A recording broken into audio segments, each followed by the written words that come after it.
So I want to talk about some key learnings from the book A Failure of Nerve by Edwin Friedman, Edwin Friedman, who's considered a grandfather of some of the good thinking on leadership today, whether it's for a church, synagogue, or any other organization. And I want to pull out mainly 4 points from his introduction, and I'll make a video on each of the points. But for this one, I'll just background it. So his introduction is called The Problem with Leadership. And in the book, he describes how there's this failure of nerve that he sees in American civilization.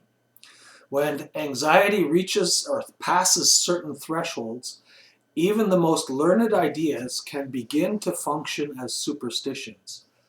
That's a quote from, I think, the first page. And that just really struck me. It's multiple highlighted. Even in times of anxiety, even the most learned ideas can begin to function as superstitions. So they will sound like superstitions to the people that they're being explained to.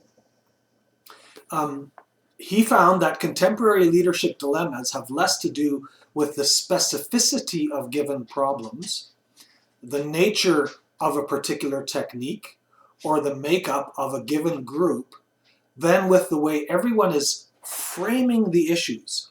That's a very important thing to start to learn to pay attention to. How do you frame the issue? In addition, he began to realize that this similarity in thinking had to do with regressive emotional processes that could be found everywhere. And so here he begins to hint at how emotions run the church.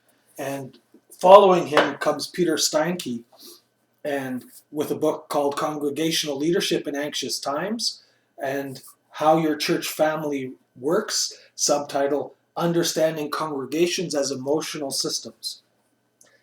Huge, huge paradigm shift for me, a framing shift. So here I'm going to list them and then I'll do one by one.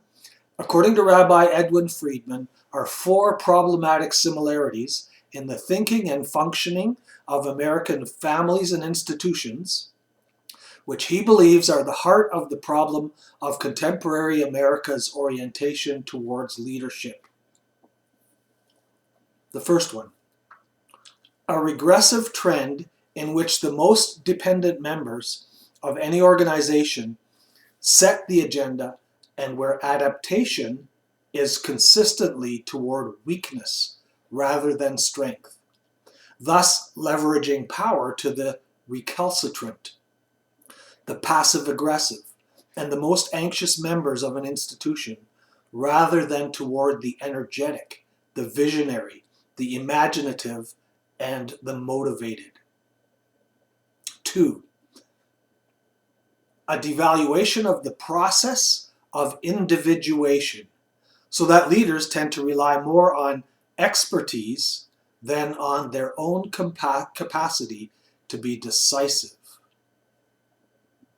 3, an obsession with data and technique that has become a form of addiction and turns professionals into data junkies and their information into data junkyards. As a result, decision makers avoid or deny the very emotional processes that contribute to their organization's persistence of form. I would call that inability to change. 4, a widespread misunderstanding about the relational nature of destructive processes in families and institutions that leads leaders to assume that toxic forces can be regulated through reasonableness, love, insight, role modeling, inculcation of values, and striving for consensus. It prevents them from taking the kinds of stands that set limits to the invasiveness of those who lack self-regulation. So those are the 4. They're found on page 12 of the introduction to this book. And I'll now make a video on each of them. And even as I repeat, particularly to number 4, I remember some difficulty I had with some of his writing don't remember which book it was in, but some of the political leaders that he pointed to as good examples, I had a hard time seeing as good examples. And I remember having some abrasiveness about that. But hopefully, well, I still haven't fully come to terms with that, but I just know that a lot of what he says I've seen play out in the reality of being a specialized transitional minister. See you in the next one.